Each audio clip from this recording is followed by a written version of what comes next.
Bernard de Montréal, Par-delà le mental. Chapitre 7.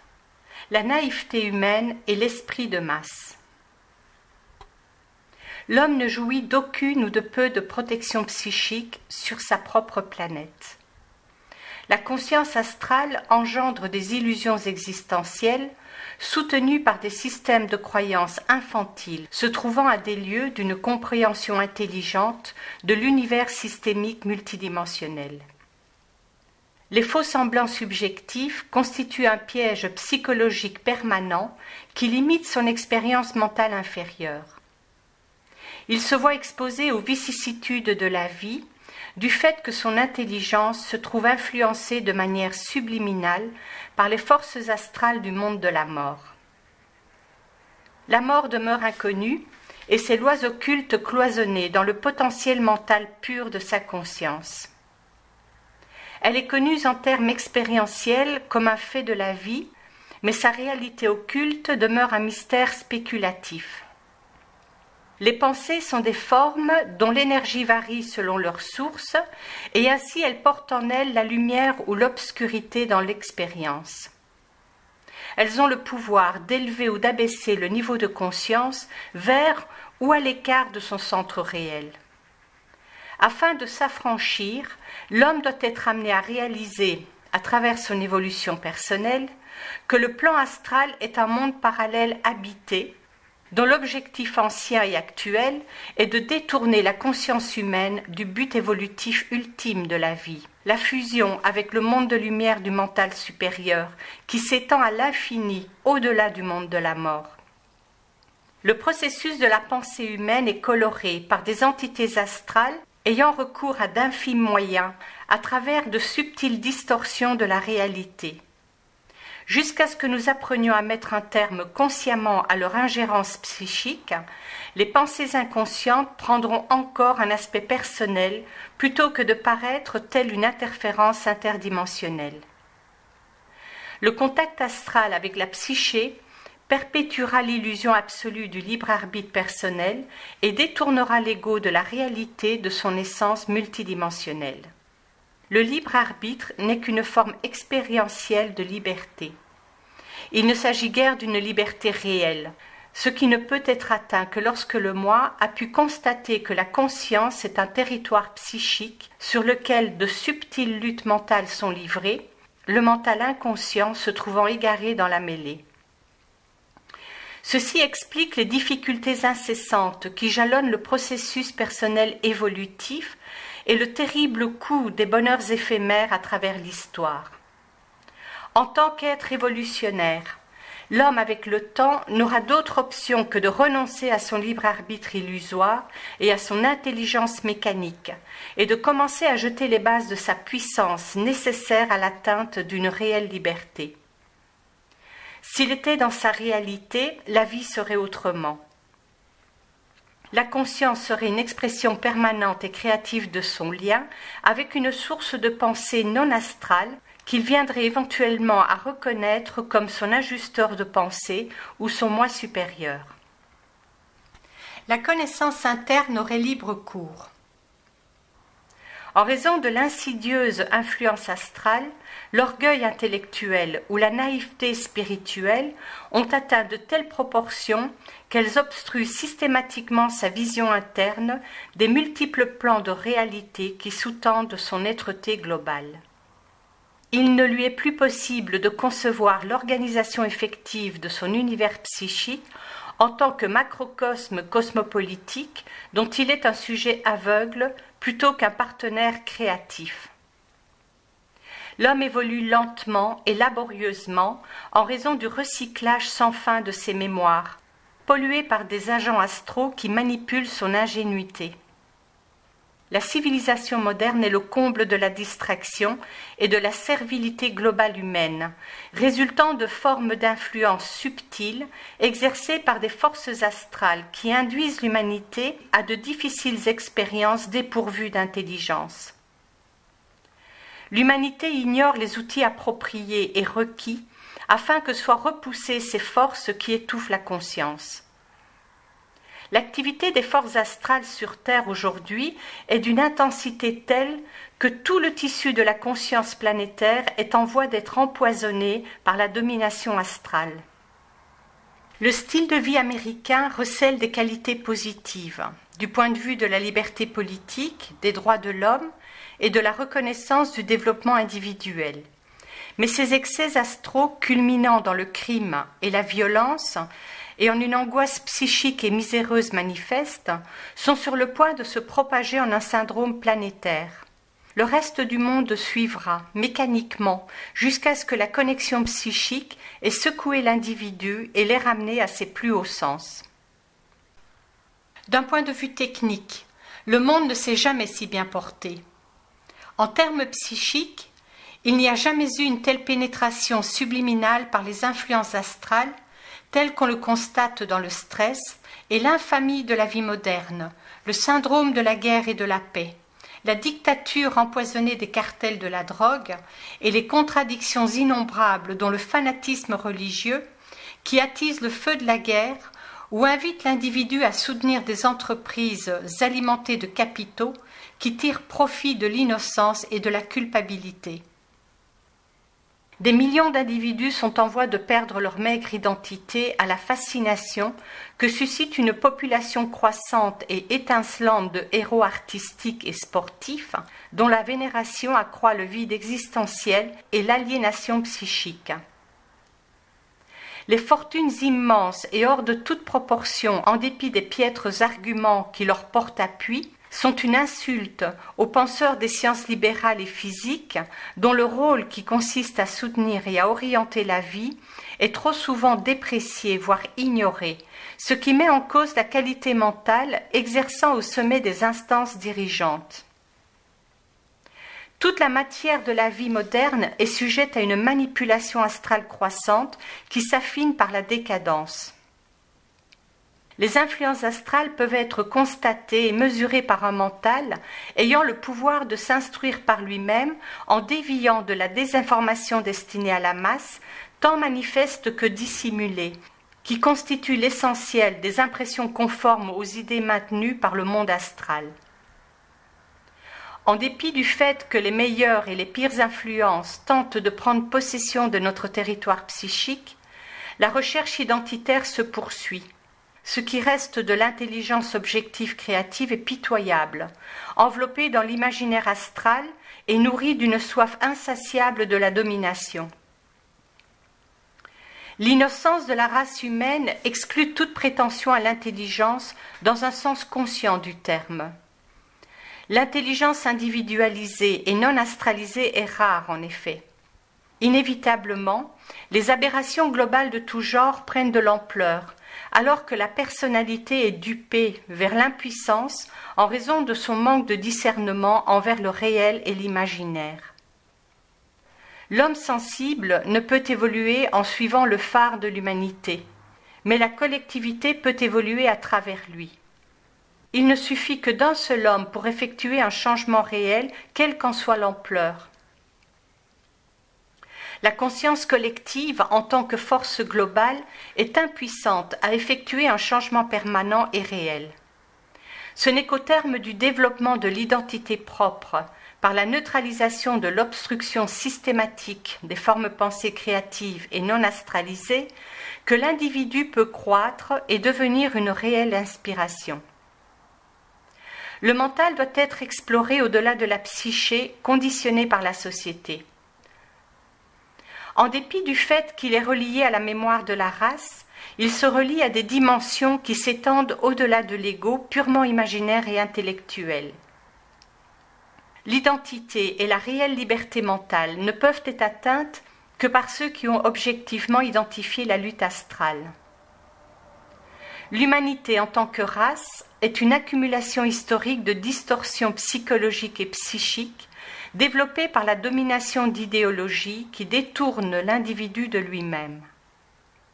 L'humain plus évolué se dissociera le temps venu des idéologies globales et recouvrera son identité. Il prendra possession de son mental librement de son plein gré. La conscience ne peut être individualisée aussi longtemps qu'elle dépend de systèmes de croyances créés pour l'évolution de la conscience planétaire. Elle requiert une restructuration du moi égoïque et un alignement de l'esprit, de l'âme et de l'ego. L'humanité ne se réfère pas à la réalité individuelle, ressource créative qui devrait servir le public plutôt que les alcôves ésotériques de sciences marginales. L'humanité a une raison d'être évolutionnaire globale, par laquelle l'ego s'instruit des voies de l'âme, alors que l'esprit, en marge de l'histoire, guette le moment où la maturité permettra que soit faite la distinction entre les illusions astrales de l'âme et la réalité absolue de la force de l'esprit. Le mental collectif ne peut élever la conscience à un état pleinement intégré. Sa mémoire dominée par la race est constituée tel un labyrinthe psychologique dans lequel des formes illimitées de notions subjectives sont dispersées vers des millions d'égos insouciants et naïfs au nom de la vérité. La mémoire de l'humanité est un continuum psychologique sans vie, par lequel elle fait valoir ses raisons d'être nombreuses et contradictoires. La conscience individualisée trouve ses racines dans une relation plus intégrée avec des plans mentaux non soumis aux émotions de l'esprit de masse. L'ego inconscient n'est que la jonction de l'énergie du mental et du plan astral, point où une division fondamentale a lieu en l'homme. Il en perd le lien avec ses origines. Sa vraie nature doit être explorée selon une structure mentale qui se projette au-delà des référents psychologiques humains afin que l'étude et le développement ne soient contrecarrés par des fantasmes émotifs qui entravent le contact avec sa source créative. L'humanité traverse l'histoire engouffrée dans un processus inconscient de développement égoïque qui ne sert qu'au développement planétaire collectif de la civilisation. Alors que l'évolution tend à écarter l'homme du bassin de la conscience de masse dans lequel elle a été plongée depuis des millénaires en servitude inconsciente, ceci en vue de le rapprocher de son propre centre, l'humanité modifiera sa relation avec la mémoire raciale et s'inspirera graduellement de notions plus individualisées qui auraient été rejetées pendant la période involutive de son développement primaire. L'esprit de masse de l'humanité perdra graduellement sa densité émotionnelle, alors que l'individu découvrira que la mémoire de la race a servi les puissances astrales par le biais des religions et des idéologies politiques sans scrupules et sur un plan global. L'esprit de masse se développera en une conscience plus subtile et fluide, capable d'équilibrer l'énergie émotionnelle et d'inviter la psyché planétaire vers des zones d'enquête jusqu'alors restreintes, dont l'absence par le passé perpétua l'ignorance humaine et les mystères de la vie, de la mort et de l'univers. L'esprit de masse équivaut à l'ignorance planétaire, quel que soit le degré de sophistication qu'il puisse atteindre à travers le développement élaboré et systématique de ses illusions historiques. La seule force créative qui puisse s'y opposer est celle d'une psyché individualisée et centrique, pouvant s'élever davantage au-delà de son attraction gravitationnelle. L'inconscience devrait servir de base au développement de l'éveil individualisé, en vue d'atteindre sa liberté réelle et potentielle. La conscience de masse correspond à la dimension astrale de la psyché humaine. Elle n'appartient pas à l'homme au sens propre, mais à la mémoire d'un Dieu moindre en lui. Elle correspond à une nature qui tend à diviser plutôt qu'à unifier. Il en est ainsi du fait que la pensée inconsciente sert un dessein plus occulte, enraciné au-dessus et au-delà de l'illusion du libre arbitre. Ses origines tenaces, profondément enfouies dans le sanctuaire du monde de la mort. La race humaine produit un état d'esprit de masse qui puise dans les forces astrales planétaires. Ces forces mènent à la rupture de toute communication objective et non réfléchie entre l'homme et les circuits universels du mental, offrant aux influences astrales le plein contrôle de sa destinée. Alors que le contact conscient et interdimensionnel entre l'ego et le moi supérieur demeure inerte ou du moins inconfortable à cette étape du développement évolutif humain, les forces de l'âme s'emploient à maintenir le lien karmique entre la vie et la mort. Cette condition permet à l'âme d'évoluer aux dépens du lien conscient entre le moi et les plans supérieurs du mental.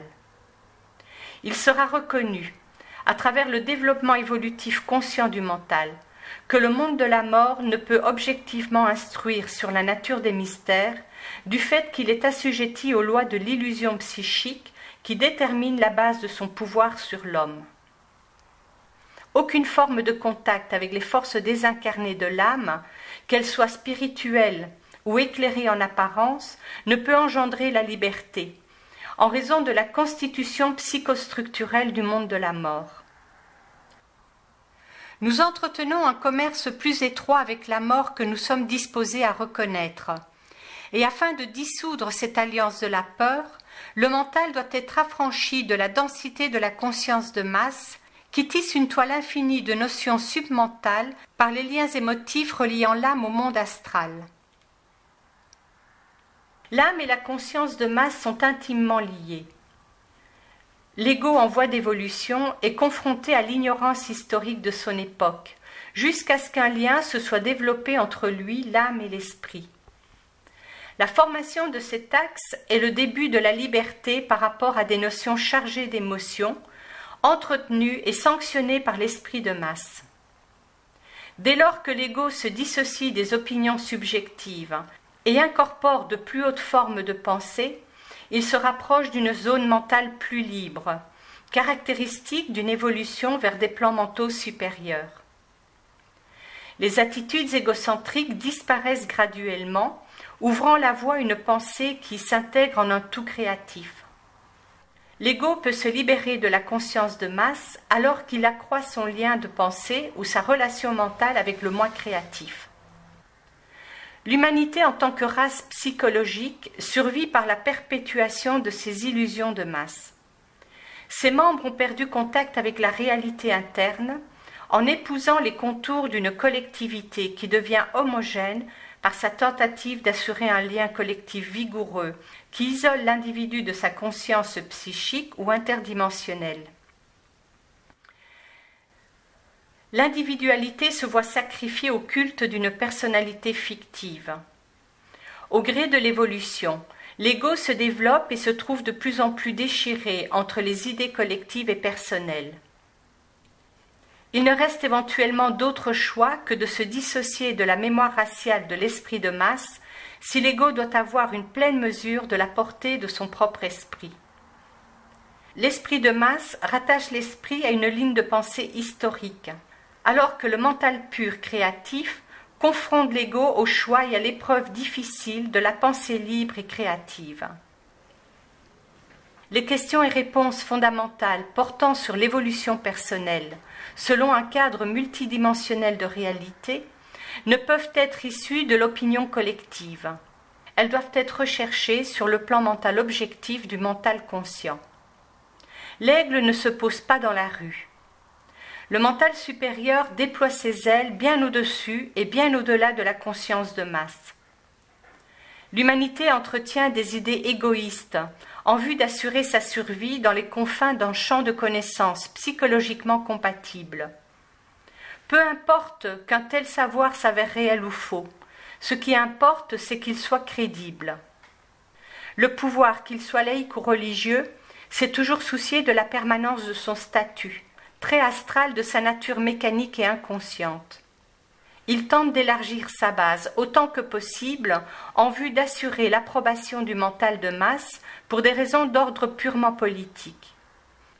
Toutefois, à l'aube de la phase individuelle de l'évolution égoïque, ces facettes de la mémoire de la race se voient de plus en plus rejetées, alors que le moi se retourne vers les dimensions psychiques et éthéréelles du mental.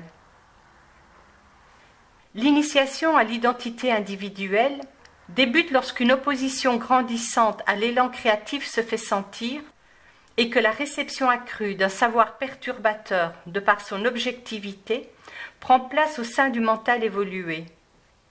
Nous sommes alors témoins de l'éveil de la conscience, l'initiation solaire. Une variation illimitée d'illusions est cultivée par la race humaine au cours de générations sans fin.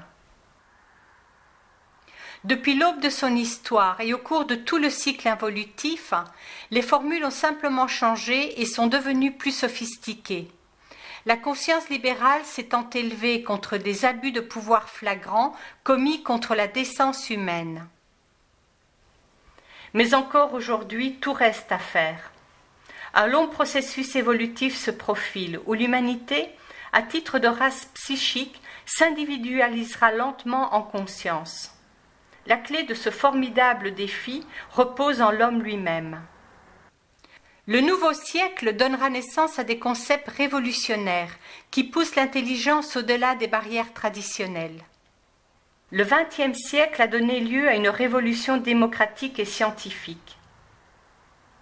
Le prochain siècle connaîtra une évolution sociale et psychologique à un rythme qui minera les pouvoirs laïques et religieux exercés sur les habitudes de groupe. Un savoir nouveau et vital exigera une évaluation objective et personnelle plutôt que la croyance et l'adhésion. Le siècle idéologique sera enfoui dans les sables profonds de l'oubli et supplanté par un siècle de pensée créative pleinement adapté aux besoins intérieurs et à la réalité d'un homme en évolution, une force évolutive qui fracassera les chaînons de l'involution. L'individualisation est inéluctable en termes évolutifs et temporels. De puissantes forces à l'œuvre dans le monde peuvent en apparence cultiver superficiellement l'esprit de masse, mais le besoin indispensable d'une identité personnelle et du droit inaliénable à la liberté de l'oppression et de l'asservissement aux idées orientées vers la masse prévaudra. Alors que la race humaine s'éloigne davantage de l'euphorie idéologique, elle ouvrira la voie à de plus hauts courants d'énergie de la pensée qui outrepassent l'esprit de masse historique et conditionné pour libérer l'individu de la densité psychologique de la conscience collective. Des formes avancées de savoir communiqué et interdimensionnelles mettent un terme à l'asservissement collectif et psychologique ainsi qu'à l'impuissance psychique du mental en quête de sa propre évolution créative, au-delà des répétitions rébarbatives du passé. L'esprit de masse conditionne le mode de la pensée, alors que la conscience individualisée libère l'intelligence humaine du pouvoir astral des opinions acculturées vers un parcours ascendant de conscience. La force brute des idées supramentales objectives magnétise le mental plus attentif et supplante les idées chargées d'émotions, portant sur la nature métaphysique de la réalité et de ses mystères apparents, libérant par ce fait une énergie nouvelle au sein d'une race éprouvée d'hommes en attente d'une ère nouvelle.